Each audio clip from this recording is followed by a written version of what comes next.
এক লোক ইন্তেকাল করেছে, একজন মানুষ ইন্তেকাল করেছে। সাহাবায়ে কেরামকে আল্লাহর রাসূল বলছেন, সাহাবীরা চলো এই লোকটা ইন্তেকাল করেছে তার জানাজায় যাই। একটা লোক ইন্তেকাল করেছে, চলো আমরা সকলে মিলে তার জানাজায় যাই। কলিজার টুকরা প্রিয় হাবিব, এক লোক ইন্তেকাল করেছে, নিজে তার জানাজায় যাচ্ছেন, একা নয় বরং সাহাবায়ে কেরামকে সঙ্গে নিয়ে যাচ্ছেন। এর মতো মর্যাদাবান লাশ আর হতে পারে না, যেই লাশের পিছনে দাঁড়িয়ে আছেন স্বয়ং মুহাম্মদুর রাসূলুল্লাহ। আল্লাহ রাসূল সাল্লাল্লাহু আলাইহি ওয়াসাল্লাম বললেন, ফাকামা রাসূলুল্লাহ সাল্লাল্লাহু আলাইহি ওয়াসাল্লাম আলা জানাজাতিহি। রাসূল পাক সাল্লাল্লাহু আলাইহি ওয়াসাল্লাম দাঁড়িয়ে গেলেন এক লোকের জানাজায় যাওয়ার জন্য। লিসাল্লি আলাইয়া, তিনি চিন্তা করলেন এই লোকটার জানাজার নামাজ পড়বেন, এই জন্য আস্তে আস্তে চলে গেলেন। রাসূল পাক চলে গেলেন একজন লোকের জানাজা পড়তে। বুঝা গেল নবীজি জানাজায় যাচ্ছেন, লোকটা অমুসলিম। নবীজি জানাজায় যাচ্ছেন, লোকটা অমুসলিম। কথা বলেন না বাবা, মুসলিম। লোকটা কি? রাসূল পাক সাল্লাল্লাহু আলাইহি ওয়াসাল্লাম সাহাবায়ে কেরামকে সঙ্গে নিয়ে পৌঁছে গেলেন। সিদ্দিকে আকবর রাসূলের সঙ্গে, বড় বড় সাহাবায়ে কেরাম রাসূলের সঙ্গে লোকটার জানাজার জন্য চলে গেলেন। কাছে যাওয়ার পরে দেখেন তাহাররাকাল কাফান, তার কাফন নড়াচড়া করে। এই লোকটার লাশের সামনে রাসূল দাঁড়ালেন, মানুষ বেষ্টন হয়ে দাঁড়িয়ে আছে। রাসূল দেখেন এই লোকটার কাফন নড়াচড়া করে, কাফন দিয়ে তাকে পেঁচিয়ে গোসল করে রাখা হয়েছে, কাফন পরিয়ে রাখা হয়েছে। শুধুমাত্র জানাজা হবে এই অবস্থায় তাকে খাটিয়ায় রেখে দেওয়া হয়েছে। আতর গোলাপ লাগিয়ে, সেন্ট লাগিয়ে, সুন্দর জামা পরিয়ে তাকে রেখে দেওয়া হয়েছে। নবীজি দেখেন লোকটার কাফন নড়াচড়া করে। ফারান নবী সাল্লাল্লাহু আলাইহি ওয়াসাল্লাম ফিহি হাইয়াতুন, নবীজি সাল্লাল্লাহু আলাইহি ওয়াসাল্লাম দেখেন তার কাফনের ভিতরে বিষাক্ত একটা সাপ নড়াচড়া করে। আল্লাহু আকবার বলেন। নবীজি নিজে দেখতেছেন, সকল সাহাবায়ে কেরাম দেখতেছেন। একটা লোকের কাফনের কাপড়ের ভিতরে নবীজি নিজে জানাজায় হাজির। এমন একটা লোকের কাফনের কাপড়ের ভিতরে দেখেন তাকাইয়া একটা বিষাক্ত সাপ নাড়াচাড়া করে। নবীজি সাল্লাল্লাহু আলাইহি ওয়াসাল্লাম দূর থেকে একজনকে বললেন, কাফনটা একটু সরাও তো, মুখটা দেখি। যখন সরালেন তখন দেখেন তাকুলু লাহমুহু, তাকাইয়া দেখেন এই সাপ এই লোকটার শরীর থেকে গোশতগুলা খাচ্ছে। হাদিসটা ভালো করে শুনেন, তাকুলু লাহমুহু, গোশতগুলা ঘড়মড় করে খাচ্ছে, হাড্ডিগুলা কি সাপ খাচ্ছে। এই অবস্থা দেখে সকল মুসল্লিরা হাউমাউ করে কাঁদতে লাগলেন, কাঁপতে লাগলেন। রাসূল সাল্লাল্লাহু আলাইহি ওয়াসাল্লাম কিছু বুঝে উঠতে পারলেন না। ফাকাসাদা আবু বকর সিদ্দিক রাদিয়াল্লাহু তাআলা আনহু, আবু বকর সিদ্দিক রাদিয়াল্লাহু তাআলা আনহু সিদ্ধান্ত করলেন, নিয়ত করলেন, ইরাদা করলেন। আবু বকর ইরাদা করলেন এই সাপটাকে তিনি মেরে ফেলবেন। যেই সাপটা একটা মৃত মানুষের গোশত খাচ্ছে, জানাজার আগে রাসূল হাজির, এই সাপটাকে তিনি মেরে ফেলবেন, এই জন্য একটা লাঠি হাতে নিলেন। এমন সময় তাকাইয়া দেখেন সকল মুসল্লিরা, আমরা যেভাবে বসে আছি সকল মুসল্লিরা তাকাইয়া দেখে ফানাতাকাতিল হাইয়াতু বিলিসানিল ফাসিহ। এমন সময় সকলে তাকাইয়া দেখেন স্পষ্ট ভাষায় এই সাপ সুন্দর করে কথা বলতেছে। এই সাপ আল্লাহর কাছে ডাক দিয়ে বলেছে, আল্লাহ, তোমার হাবিব এই লোকের জানাজার জন্য হাজির হয়ে গিয়েছে, আর আমি এই লোকটার গোশত খাচ্ছি, আর তোমার হাবিবের কলিজার টুকরা সাহাবী আবু বকর হাতের মধ্যে লাঠি নিয়েছি আমাকে মেরে ফেলতে। আল্লাহ, তুমি এই মুহূর্তে আমার জবান খুলে দাও, আমি তোমার আবু বকরের সঙ্গে কথা বলতে চাই। আল্লাহু আকবার। হঠাৎ করে সকল মুসল্লিরা দেখে কাপনের কাপড়কে ছিদ্র করে এই সাপ তার মাথা বের করে, ফানা বের করে তাকিয়ে আছে, আর ডাক দিয়া বলতেছে, তাকিয়ে আছে আওয়াজ করে, মুখটা বের করে রাসূল পাকের চেহারার দিকে তাকাইয়া পড়তে লাগলো, আশহাদু আল্লা ইলাহা ইল্লাল্লাহু ওয়াহদাহু লা শারীকা লাহু ওয়া আশহাদু আন্না মুহাম্মাদান আবদুহু ওয়া রাসূলুহু। আল্লাহ রাব্বুল ইজ্জত ওয়াল জালাল বলছেন, যারা আল্লাহ এবং তার রাসূলকে কষ্ট দেয়, যারা দুনিয়ার জমিনে চলার পথে আল্লাহকে কষ্ট দেয়, যারা দুনিয়ার জমিনে চলার পথে রাসূলকে কষ্ট দেয়, আল্লাহ তাদের প্রতি ইহকালে এবং পরকালে অভিসম্পাত করেন। আল্লাহ রাব্বুল ইজ্জত ওয়াল জালাল বলছেন, এই দুনিয়ার জমিনে যারা আল্লাহকে কষ্ট দেয়, আল্লাহকে কষ্ট দেওয়ার অর্থ হলো আল্লাহর হুকুম পালন। কথা বলেন, মনে রাখবেন, কেউ যদি নামাজ না পড়ে, আল্লাহ বলছেন তাকে তিনি আখিরাতে শাস্তি দিবেন। আবারও বলছি, কেউ যদি নামাজ না পড়ে তাকে আখিরাতে শাস্তি দিবেন। আর কেউ যদি নামাজ নষ্ট করে, আল্লাহ বলছেন তাকে দুনিয়ায় শাস্তি দিব এবং আখিরাতে তাকে বিনা হিসাবে জাহান্নাম দেব। কেউ যদি নামাজ, আমি বলছি কেউ যদি নামাজ না পড়ে, তাহলে সে শাস্তি পাবে কোথায়? আখিরাতে। আর কেউ যদি নামাজ নষ্ট করে, শাস্তি পাবে দুনিয়া আখিরাতে। নামাজ নষ্ট করে কেমনে? নামাজে আসলাম, অজু ঠিক মতো করে না, নামাজের রুকুন ঠিক মতো আদায় করে না, যেভাবে রুকু করবার কথা সেভাবে করে না, যেভাবে সেজদা করবার কথা করে না, যেভাবে হাত রাখবার কথা রাখে না, যেভাবে পা রাখবার কথা রাখে না, যেখানে চোখ রাখবার কথা রাখে না, দিল দিয়া যা চিন্তা করবার তা করে না। এগুলা না করলে নামাজের খুশু খুজু চলে যায়, নামাজ নষ্ট হয়ে যায়। আল্লাহর রাসূলকে আল্লাহ বলছেন, যারা নামাজ নষ্ট করে তাদেরকে দুনিয়ায় শাস্তি দিব, আখিরাতেও, কথা বলেন, আখিরাতেও শাস্তি দিব। এই জন্য আল্লাহ বলছেন, দুনিয়া যারা আমাকে কষ্ট দেয়, এর অর্থ হলো দুনিয়া যারা আল্লাহর হুকুম পালন করে না, আল্লাহ যে পথে বলছেন ওই পথে চলে না। আল্লাহ বলছেন হালাল খাও, হালাল খায় না। আল্লাহ বললেন হারাম ছেড়ে দেও, হারাম ছেড়ে দিতে পারে না।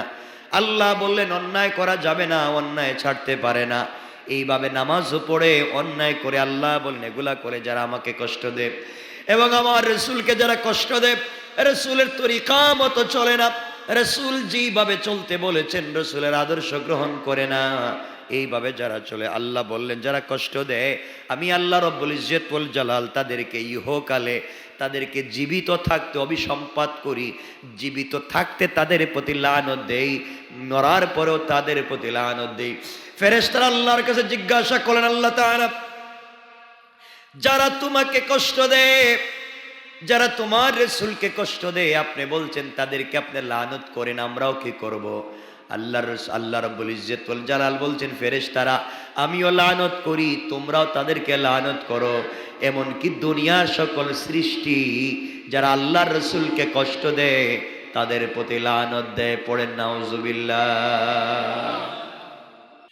এই জন্য চলার পথে ভুল হয়ে গেলে আল্লাহর কাছে তওবা করো। আল্লাহ বলেছেন, কোন বান্দা যখন গুনাহ করবার পরে, আমাকে কষ্ট দেওয়ার পরে, আমার রাসূলকে কষ্ট দেওয়ার পরে, তো বুঝতে পেরে অন্যায় করেছে, বুঝতে পেরে যখন তওবা করে, কোন মা যখন তার সন্তানকে ৮-১০ বৎসরের একটা বাচ্চাকে হারিয়ে ফেলে, আর ৩০-৪০ বৎসর পরে যদি ওই বাচ্চাটাকে মা পায়, ওই মা যেভাবে খুশি হয়ে যায়। একজন মুসাফির রাস্তায় চলবার পথে, শত শত মাইল দূরে যাবে, চলবার পথে ঘোড়াকে বেঁধে রেখে বিশ্রাম করছিল। ঘোড়া যখন হেরে যায়, ওই মুসাফির যখন তার ঘোড়াটা পায়, আর মা 30 বছর পরে তার সন্তানকে যদি আবার খুলে পায়, যতটুকুন খুশি হয়ে যায়। আল্লাহ বলছেন আমার বান্দা গুনাহ করবার পরে যখন তওবা করে আমার দিকে ফিরে আসে, আমি আল্লাহ তার চাইতে বেশি খুশি হয়ে যায়। আমার বান্দা গুনাহ করবার পরে, অন্যায় করবার পরে তওবা করতে করতে যখন আমার দিকে ফিরে আসে, বান্দা যখন তওবার রাস্তায় এক কদম আগাইয়া যায়, আমি আল্লাহ 70 কদম তার দিকে আগাইয়া যায়। সুবহানাল্লাহ, জোরে বলেন। এই জন্যে চলার পথে ও গোলামের দল, আল্লাহকে সন্তুষ্ট করবার চেষ্টা করো। দুনিয়ার জমিনে আল্লাহকে সন্তুষ্ট করা ছাড়া আমাদের আর কোনো বিকল্প রাস্তা নাই। মনে রাখবেন, এই দুনিয়ার জমিনে চলার পথে সব সময় যদি আল্লাহকে সন্তুষ্ট করতে পারি, আল্লাহ বলছেন গোলাম রে, আমি জানি তুমি 100% আমাকে সন্তুষ্ট করতে পারবে না, তুমি যদি শুধু চেষ্টা করো, ওই চেষ্টাটাকে আমি আল্লাহ তাআলা কবুল করে তোমাকে মাফ করে দিতে পারি। পারবো না ইনশাআল্লাহ? জোরে আওয়াজ করে বলেন। আল্লাহ রাব্বুল ইজ্জতুল জালালের পরে বললেন, লানাহুমুল্লাহু ফিদ দুনিয়া ওয়াল আখিরাহ ওয়া আ'আদ্দা লাহুম আযাবাম মুহিনা। আল্লাহ রাব্বুল ইজ্জতুল জালাল বললেন, যারা আমাকে কষ্ট দেয়, আমার রাসূলকে কষ্ট দেয়, তাদের জন্য প্রস্তুত করে রেখে দিয়েছেন অবমাননাকর, লাঞ্ছনাকর শাস্তি। কি শাস্তি? অবমাননাকর, লাঞ্ছনাকর, অপমানজনক শাস্তি আল্লাহ রেখে দিয়েছেন কিয়ামতে। যারা আল্লাহকে কষ্ট দেয়, যারা রাসূলকে, যারা নামাজ পড়ে না, আল্লাহরে কষ্ট দেয় না। কথা বলেন না কেন? বলেন, কষ্ট দেয় না? যারা সত্য কথা বলে না, তারা আল্লাহকে কষ্ট বলেন দে। যারা আমানতের খেয়ানত করে, তারা আল্লাহকে, যারা হক আদায় করে না, তারা আল্লাহকে, আল্লাহ বলছেন দুনিয়াও নষ্ট, আখেরাতও, কথা বলেন, আখেরাতও নষ্ট। রাসূলকে যারা কষ্ট দেয়, রাসূল বলেছেন তুমি প্রতিবেশীর হক আদায় করো, তুমি নিজের হক আদায় করো। রাস্তায় একটা কাঁটা, ঈমানের অংশ হলো, রাস্তায় যদি একটা কাঁটা পড়ে থাকে, ওটা সরাইয়া দাও। ঈমানের অঙ্গ, ঈমানের 70টা শাখার একটা হচ্ছে, রাস্তায় যদি একটা কাঁটা পড়ে থাকে বা রাস্তায় একটা কিছু পড়ে থাকলো, একজন মানুষ যেতে কষ্ট হবে, এটা সরাইয়া দেওয়া, এটা ঈমানের অংশ। এখন আমরা কি রাস্তা থেকে কিছু সরাই না রাস্তায় দেই? এখন রাস্তা দেই না সরাই? দেই, উল্টা, রাস্তা বন্ধ করে দেই। রাসূল বলেছেন রাস্তাকে পরিষ্কার রাখো, এটা ঈমানের অংশ, আর আমরা এখন রাস্তা বন্ধ করে দিই। আল্লাহ হেফাজত করুক। সবাই বলেন। কেন বলতেছি কথাগুলা মনে রাখবেন।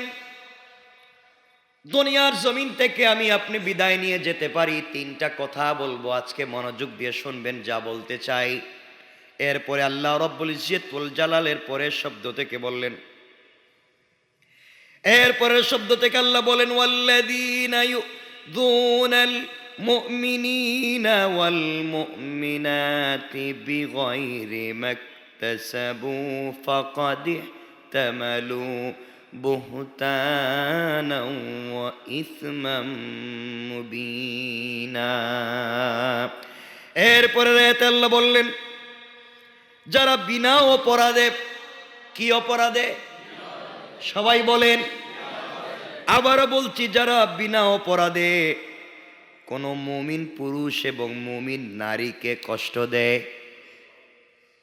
কি বুঝলেন? আল্লাহ বলছেন যারা বিনা অপরাধে তার কোনো মুমিন পুরুষকে, মুমিন বান্দাকে অথবা মুমিন বান্দিকে কষ্ট দেয়, আর তারা মিথ্যা অপবাদ দেয়, এই সমস্ত যারা করে, আল্লাহ বললেন তাদেরকে, আল্লাহ এই কথা বুঝাতে চাইলেন তারা প্রকাশ্যে পাপ বহন করে কিয়ামতের দিনে। তাদের পক্ষে পৃথিবীর কাউকে আমি কিয়ামতের দিনে দাঁড়াতে দিব না, কেউ দাঁড়াবে না। কেউ না। দুনিয়ার জমিনে যারা একজন মুমিন পুরুষকে কষ্ট দেয়, একজন মুমিন নারীকে কষ্ট দেয়, অথবা তার প্রতি অপবাদ দেয়, মিথ্যা অপবাদ দেয়, এইভাবে যদি কেউ করে, আল্লাহ রব্বুল ইজ্জত ওয়াল জালাল বললেন তাকে তো দুনিয়ায় শাস্তি দিব, আর মরার পরে তার পক্ষে আমি কাউকে দাঁড়াতে দিব না। নাউজুবিল্লাহ বলেন। চিন্তা করতেছেন আপনারা কি অবস্থা হবে? এই জন্য আল্লাহর ওয়াস্তে চলার পথে আমরা অন্যায় করব? কথা বলেন, অন্যায় করব?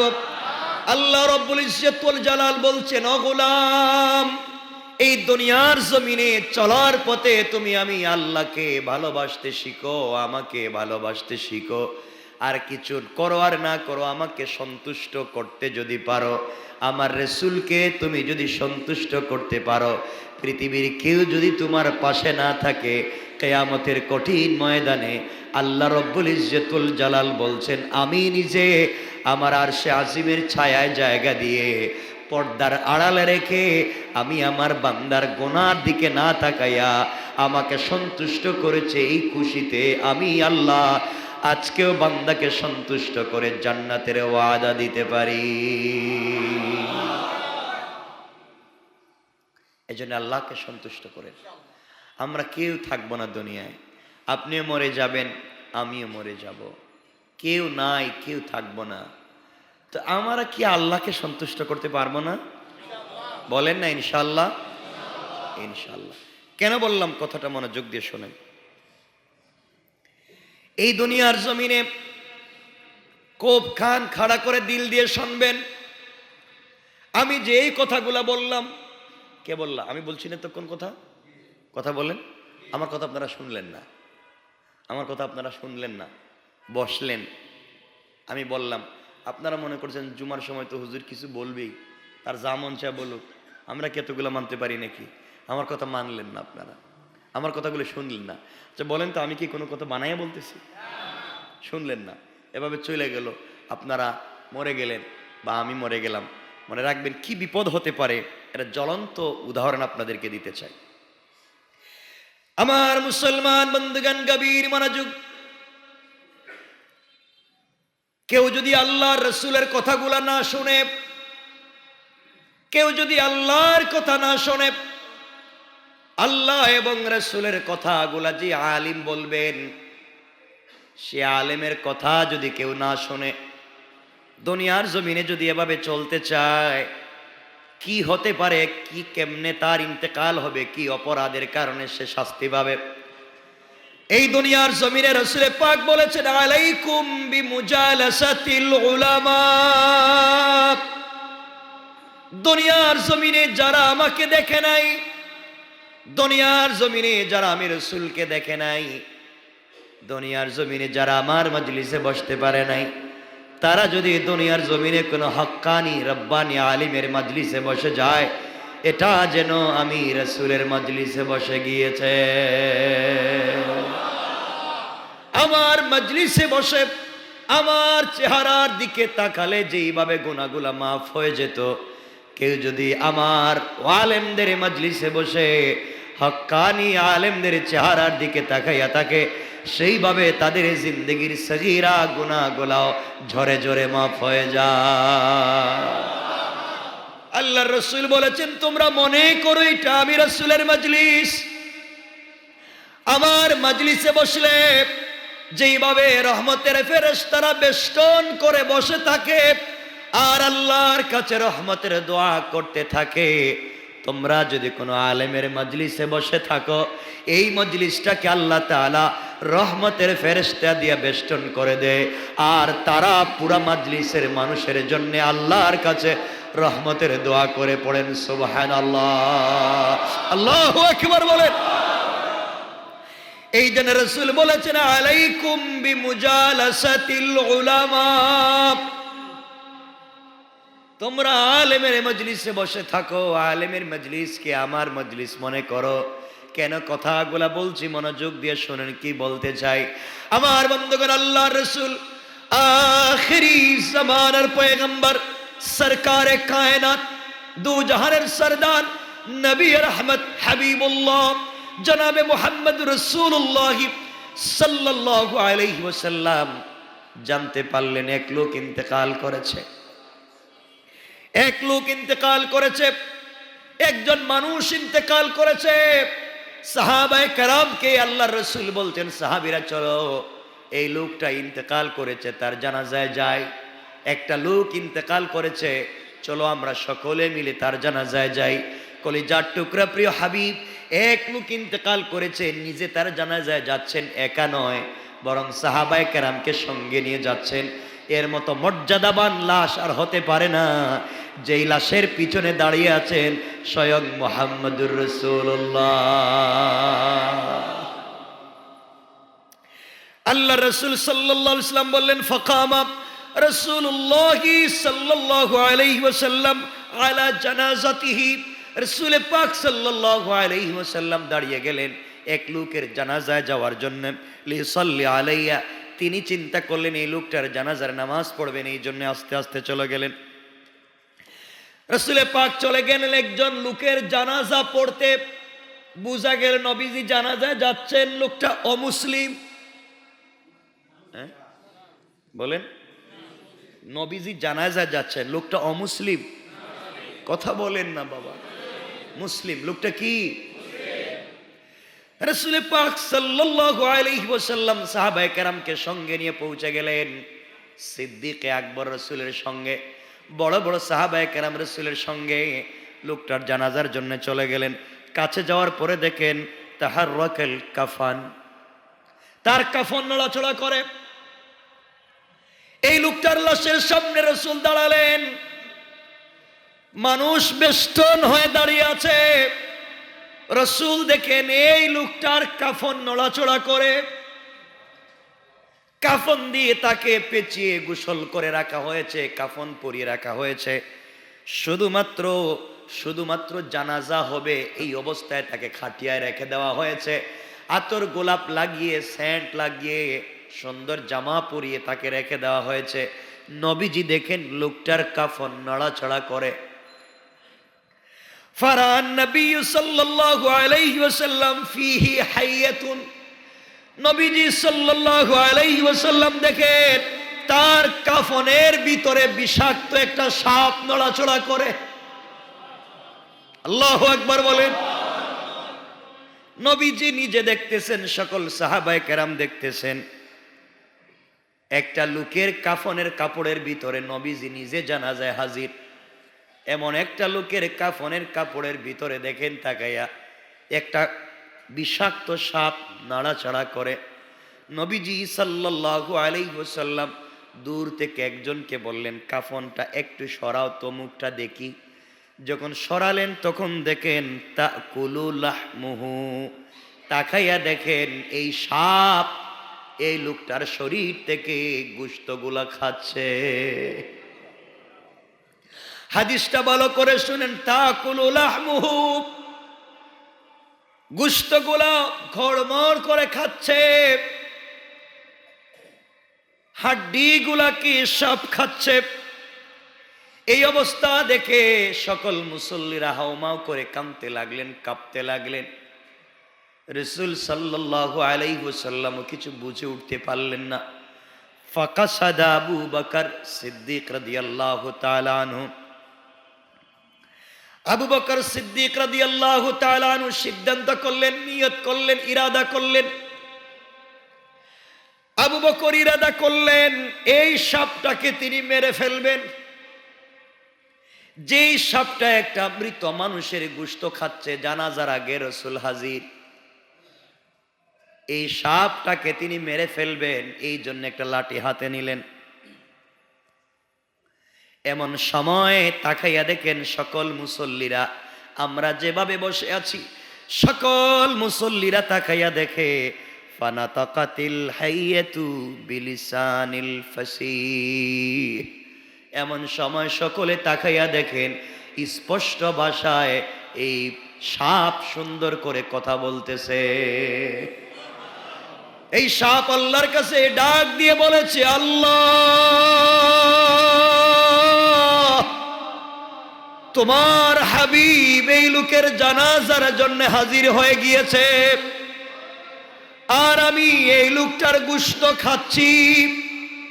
আর তোমার হাবিবের কলিজার টুকরা সাহাবী আবু বকর হাতের মধ্যে লাঠি নিয়েছে আমাকে মেরে ফেলতে। আল্লাহ, তুমি এই মুহূর্তে আমার জবান খুলে দাও, আমি তোমার আবু বকরের সঙ্গে কথা বলতে চাই। আল্লাহু আকবার।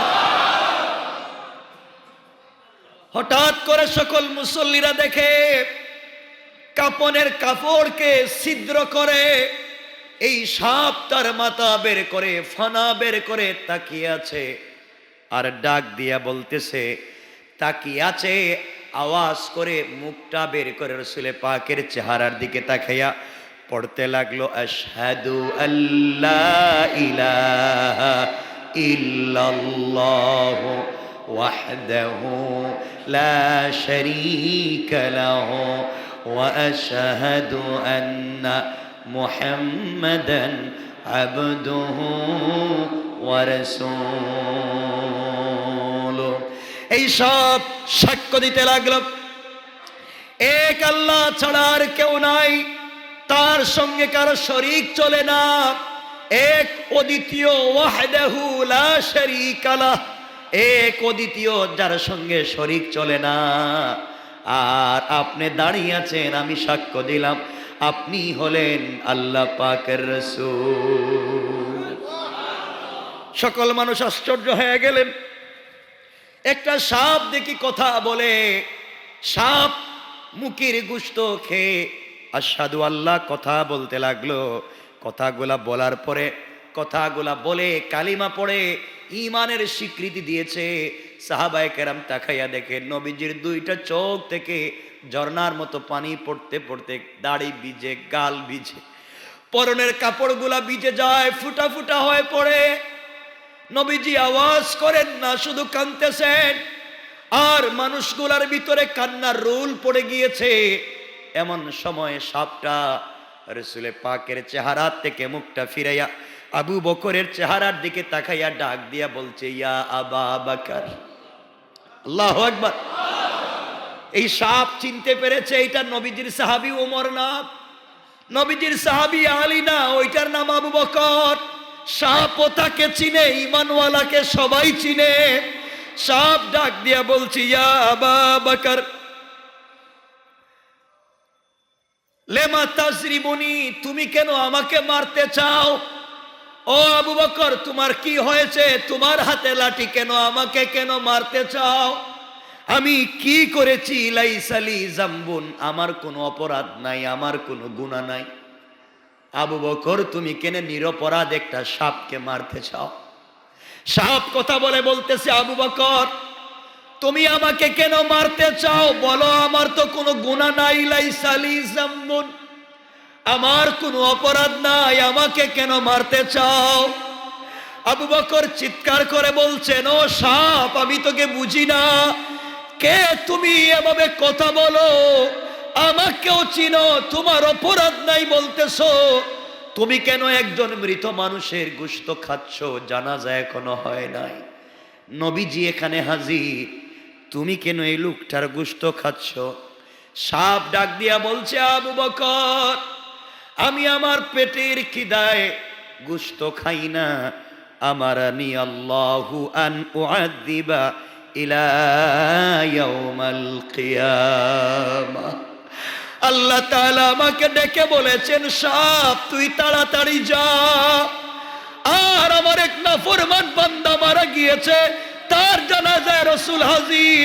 বুঝাতে চাই রাসূল তার সাহাবায়ে কেরামকে নিয়ে, যদি অপরাধীর জানাজা পড়লে আমি মাফ দিব না, তুই ওই লোকটার গোশত খাবি, একদিন না কিয়ামত পর্যন্ত।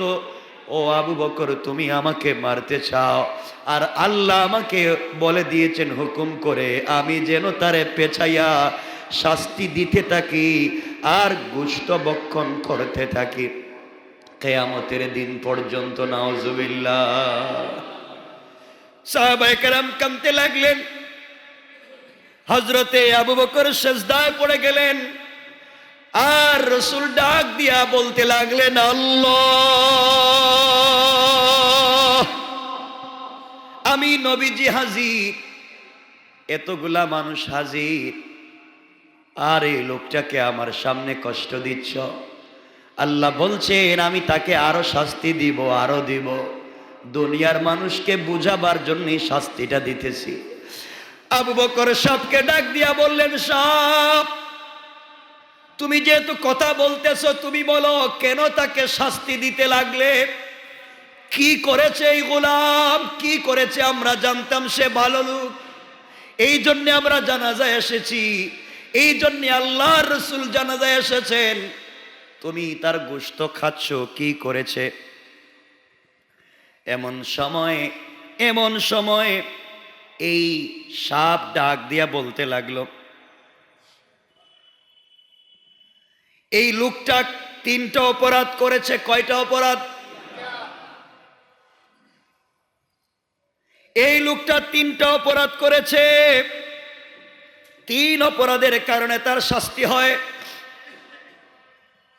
এই লোকটা এমন 3টা অপরাধ করেছে। লাহু সালাসুন, এই লোকটা 3টা অপরাধ করেছে, এই জন্যে তাকে শাস্তি দেওয়া লাগবে। কি অপরাধ করেছে?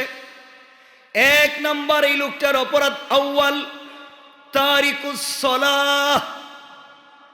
এই লোকটা নামাজ পড়তো না, মাঝে মাঝে ছেড়ে দিত, মাঝে মাঝে নামাজ ছেড়ে দিত, একেবারেই পড়তো না। এই জন্যে তাকে এই শাস্তি, তারিকুস সালাহ। 2 নম্বর, মানিউজ যাকাত। এই লোকটা যাকাত দিতে অস্বীকার করত, এই জন্যে তার এই শাস্তি। 1 নম্বর তারিকুস সালাত। 2 হাত জোড় করে বলছি, ও জওয়ানেরা, যাই করো, যেখানেই থাকো, সময় পাইলে আগে পরে, যখন সময় পাও আগে নামাজ, আগে নামাজ। রাসূল ইন্তেকালের আগে যখন অজ্ঞান হয়ে যেতেন, জ্ঞান ফিরলেই বলতেন আসসালাত আসসালাত আসসালাতু আলা ওয়াক্তিহা। এই জন্যে আজকে আমাদের পণ আর প্রতিজ্ঞা হবে, যখনই সুযোগ পাবো নামাজ পড়ব। বলেন ইনশাআল্লাহ।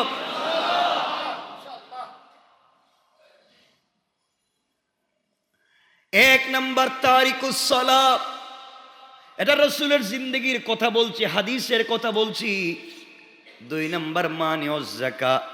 আর 3 নম্বর যে অপরাধ হলো, যেটা আগেই বলছিলা, ইয়াসমাউ কাউলাল উলামা। 3 নম্বর অপরাধ হলো লা ইয়াসমাউ কাউলাল উলামা। সে আলেমদের কোনো কথাকে শুনতো না, মানতো না, বিশ্বাস করতো না, এই জন্যে তার এই শাস্তি। 1 নম্বর নামাজ ছেড়ে দিত, 2 নম্বর যাকাত দিত না, আর 3 নম্বর হলো আলেমদের কথাকে শুনতো না। এই 3 অপরাধের কারণে তাকে শাস্তি দেওয়া হচ্ছে। ওই সময় সাপ বলছি, ইয়া রাসূলুল্লাহ, আল্লাহ হুকুম করেছেন আপনি চাইলে জানাজা পড়াতে পারেন, সকল সাহাবায়ে কেরামকে নিয়ে পড়াতে পারেন, কিন্তু আমি তার শরীর থেকে কিয়ামতের আগ পর্যন্ত 1 সেকেন্ডের জন্য সরতে পারি না। চিন্তা করতেছে? আল্লাহর ওয়াস্তে আমরা এই কাজগুলো করব না। বলেন ইনশাআল্লাহ। আল্লাহ আমাদের সবাইকে কবুল করুক। বলেন আমিন।